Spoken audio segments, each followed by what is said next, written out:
I want to use art as a platform for people to express themselves. Art has got me through a lot of tough time. For me to be able to express that and people relate to that, it also shows that people can understand this kind of communication too. Like, sometimes you don't have to speak. In order to express exactly. yourself, right? The past months have been a series of indecisions over how to expend my creative energy. Growing up, I've always enjoyed when my creative mind was provoked, and even participated in the performing arts to gain more exposure from the community that shared the same appreciation. So I crawled like I said. Somewhere along the way though, the idea that I possessed this creative energy became a blur. Reintroducing the power of art and creation back into my life was like getting a breath of fresh air. It felt nostalgic and embracing.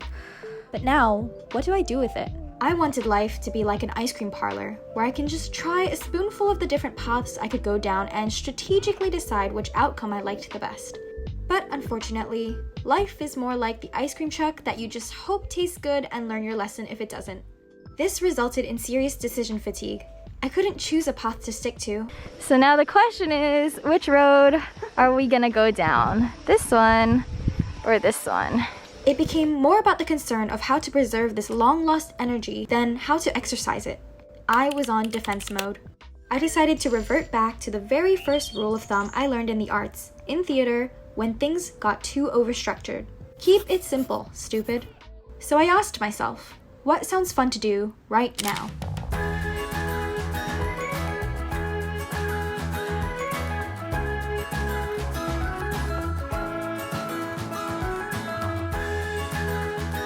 Just got to location and it's looking like there's a lot of potential. It's very quiet. We really chose to come here at an earlier time because I didn't want to clash with other people. Just like try to limit as many problems as possible, I guess. There was warning about rain. That might still happen. I don't want to jinx it, but it's looking really good right now. And Connie is currently getting her outfit, makeup, and everything ready. Wait, I didn't mean to introduce you. This is Connie. I pursued a legal career. More recently, I'm coming to the conclusion that I don't really think it's a career set for me. I believe that it's shaped me to who I am today. I am more adaptable to a lot of things, and I don't think it's a bad starting point.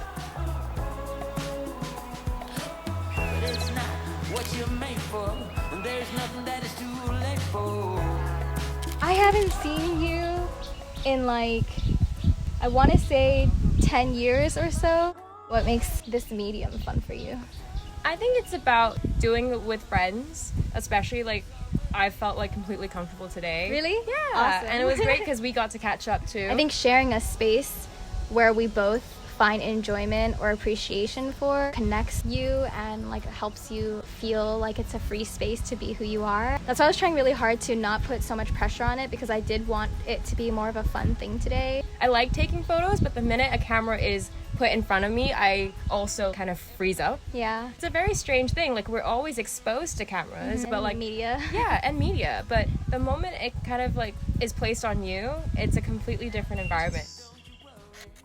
We just got a couple shots in. I'm gonna show Connie. We're gonna have a little bit break because it is really sunny. It's getting really hot, but not as bad as I thought it would be. My face gets really red when it gets really, really hot. It's not red yet, so yeah, so we're still good. This is great. Like, this is so fun as well. Like, it's hot, but we've had the breeze. Yeah. And we've had a really good vibe.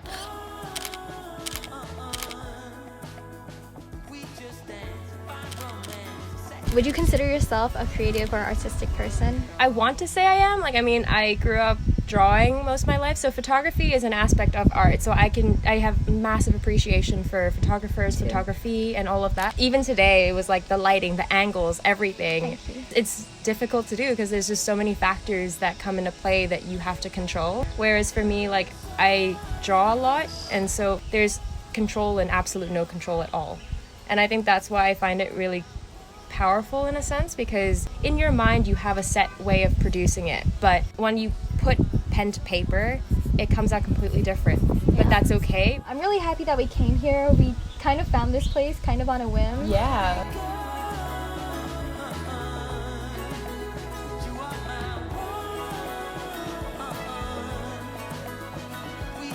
I think what you said about like kind of releasing that control, that's where I feel so nervous about. Allowing myself to do these other forms of art help me release that control in a sense. I am the most amateur like visual artist, and putting pen to paper is so daunting because it's like, where do I begin? Where does it end? And like, what's my end goal? Do you always have an end goal in mind when you create your art? There are pieces where you want to produce exactly what it is, like maybe if it's a portrait.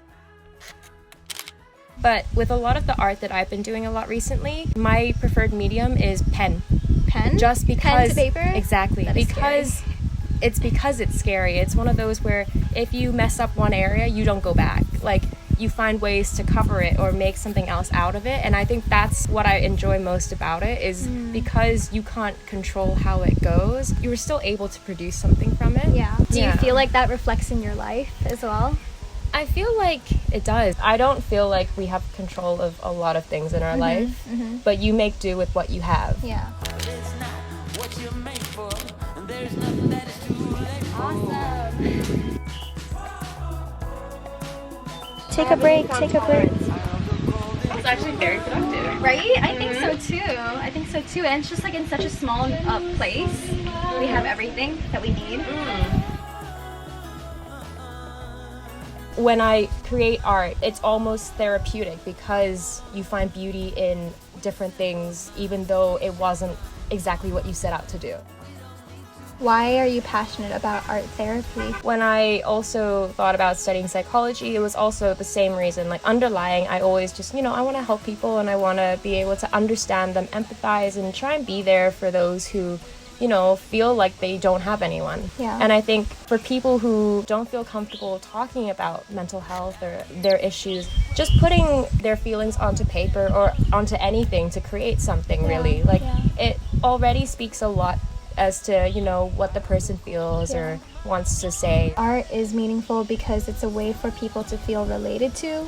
I think that's so important because that allows people to feel like they're not alone. I think this is a very strong feeling where people think that no one understands them, and then that further isolates yourself from society, from problems, from like enjoyment in life. And so creating art is a way for people to feel like in some ways someone else out there, the artist, understands them or can at least convey the things that they're feeling that they may not perhaps be able to convey themselves. Yeah. Right? Completely. Yeah. But that looked really good. Exactly. That's exactly what it is. Okay, these are the shots from just now. Sounds good. And then I think we can wrap it up after this. Cool.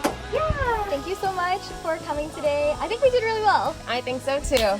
Awesome. Thank you. Productivity at its finest. Productivity.